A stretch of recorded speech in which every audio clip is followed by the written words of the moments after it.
ఇక్కడ క్లియర్గా coming back to L Narasimha Reddy, మీకు ఇంకోటి కూడా చెప్తాను. మీకు ఒక నిమిషం, లెట్ మీ ఆస్క్. దీన్ని కంప్లీట్ చేయి. ఇంకోటి కూడా చెప్తున్నా. బొగ్గు గనులు చాలా ఈయన చెల్లడికి అంతటి ఉన్నాయి. నువ్వు మొట్టమొదటి సింగరేణిలో ఎందుకు స్టార్ట్ చేసినావు? నువ్వు మొట్టమొదటి రామగుండంలో ఎందుకు చేసినావు? మొదలు ఆగని ఎందుకు దోమైనావు? మా ఊళ్ళు ఎందుకు దోమలేదని అడిగితే ఏం చెప్తావు సమాధానం? ఇప్పుడు వస్తుంది కదా ఒకటి దోవుకుంటా. ఇది మాకన్నా ఎందుకు మొదలు పెట్టలేదు నువ్వు అనంటే ఏమన్నా ఆన్సర్ ఉంటుందా? ఆ రోజుకు ఆ ప్రభుత్వానికి ఉండే ఆలోచనలు ఏదైనా ప్రజల పట్ల పని చెయ్యాలి అని ఒక ఆలోచనతో చేస్తే. రైట్.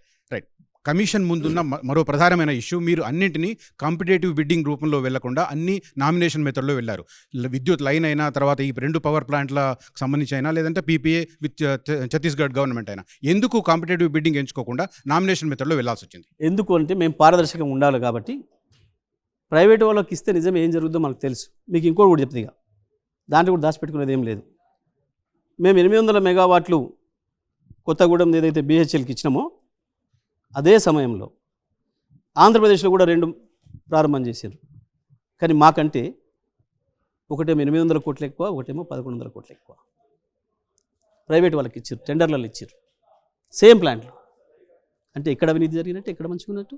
ఎందుకు ఇచ్చినాము అని అంటే NTPCకి కావచ్చు, ప్రభుత్వ రంగ సంస్థలు దేనికైనా నామినేషన్ మీద లేదా డైరెక్ట్ PPAల ద్వారా చేసే అవకాశం ఉంది చట్ట ప్రకారం.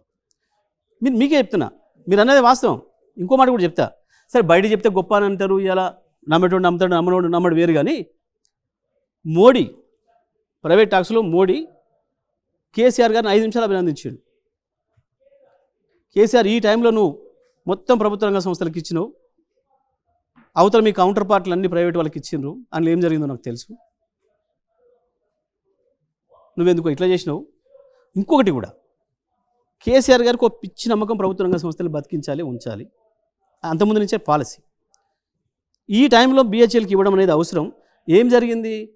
BHEL కాదని BHELని ముంచడానికి ప్రైవేట్ సంస్థలు మొదటిసారిగా బయట నుంచి వెళ్ళి, చైనా నుంచి ఇంకొక నుంచి వెళ్ళి ఎక్విప్మెంట్ తేవడం మొదలుపెట్టినాయి.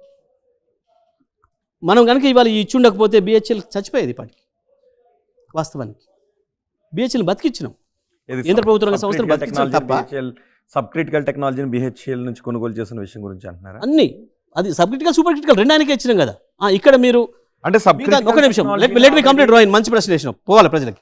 ఒక సబ్ క్రిటికల్ది మేము BHEL కార్డు తీసుకొని సూపర్ క్రిటికల్ ఇంకోటి కానీ ఇచ్చుంటే, అది కొత్తగూడెం కావచ్చు, అది మన యాదాద్రి కావచ్చు, మేము ఇంకోటి కానీ ప్రైవేట్ కూడా ఇచ్చింటే, ఇదేమో మీరు కావాలని ఇది తెచ్చిండ్రు, అక్కడేదో కిక్ బ్యాక్స్ కొరకు ప్రైవేట్ వాళ్ళకి ఇచ్చిండ్రు అని చెప్పి మమ్మల్ని అంటే మేము పడేవాళ్ళం. సబ్ క్రిటికల్ అయినా సూపర్ క్రిటికల్ అయినా తెలంగాణ రాష్ట్రం వచ్చిన కాడి నుంచి ప్రతిదీ కూడా ఎలక్ట్రిసిటీ విషయంలో ప్రభుత్వ రంగ సంస్థలే కదా ఇచ్చింది. ప్రైవేట్ సంస్థకు నష్టం కలగకుండా ఉండాలి అని BHEL దగ్గర నుంచి ఆ సబ్ క్రిటికల్ టెక్నాలజీని మీరు కొనుగోలు చేశారని ఒక ఆరోపణ. అసలు వాడు ఎవడో మాకు ఎందుకు తెలుస్తుంది? BHEL కార్డు ఉన్న సంగతి మాకేం తెలుసు? వాళ్ళు వచ్చి చెప్తే తప్ప తప్పే ఉంది. BHEL వాళ్ళ దగ్గర ఉన్నది మేము పెడతాం సార్ అన్నారు, దాంట్లో తప్పే ఉంది. మరి వీటన్నిటికీ ఈ 800 మెగావాట్లు, ఆ 4000 మెగావాట్లకు దాంట్లో ఏమొచ్చిందని ఇస్తాం? అందులో ప్రైవేట్ వాడికి ఇవ్వచ్చు కదా, ఏదైనా కిక్ బ్యాక్ తీసుకోవాల్సుకుంటే. ప్రైవేట్ వాడితో వస్తే BHEL అంటే ప్రైవేట్ వాళ్ళకి ఇచ్చిన ప్రతి దాంట్లో అవినీతి, ఒకటే మాట, ప్రైవేట్ వాళ్ళకి ఇచ్చిన ప్రతి దాంట్లో అవినీతి జరిగినట్టే. ప్రైవేట్ వాళ్ళకి ఇచ్చిన ప్రతి దాంట్లో అవినీతి స్కోప్ ఉంది కదా చేసుకోవడానికి, ఇలా స్కోప్ కూడా లేదు కదా. తెలంగాణ ఇలా స్కోప్ కూడా లేదు. సింపుల్ లెక్క, ప్రైవేట్ పోనీయండి ప్రజలకు మీ ద్వారా, అవినీతి జరిగింది ప్రజలకు పోనీయండి మీ ద్వారా.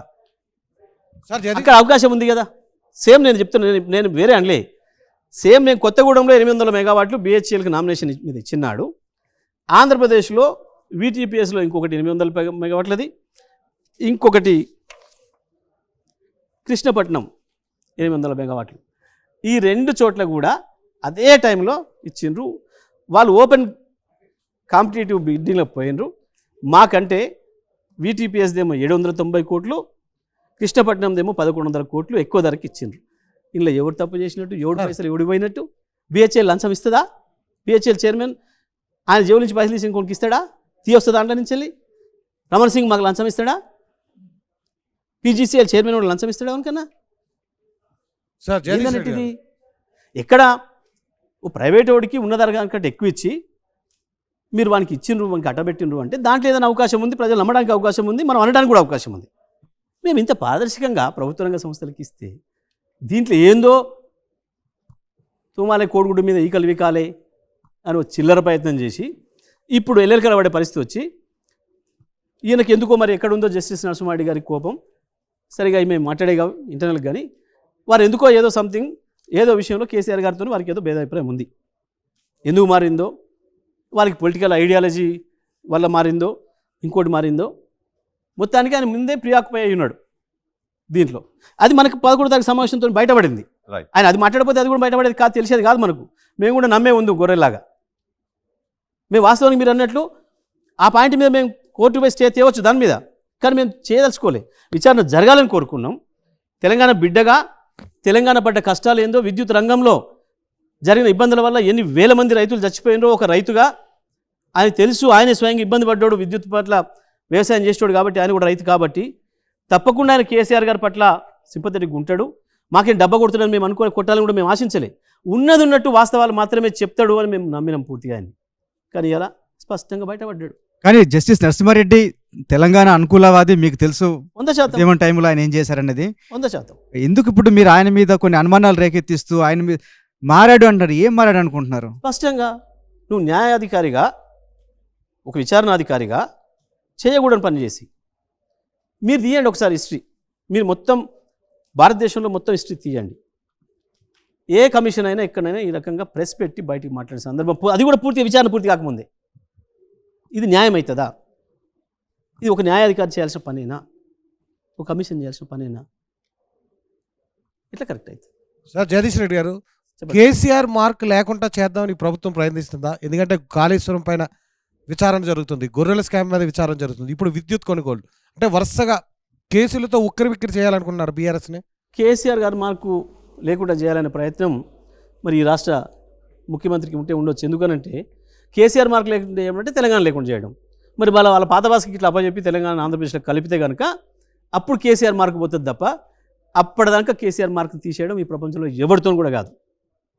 తెలంగాణ రాష్ట్రం పోతేనే కేసీఆర్ మార్కు పోతుంది.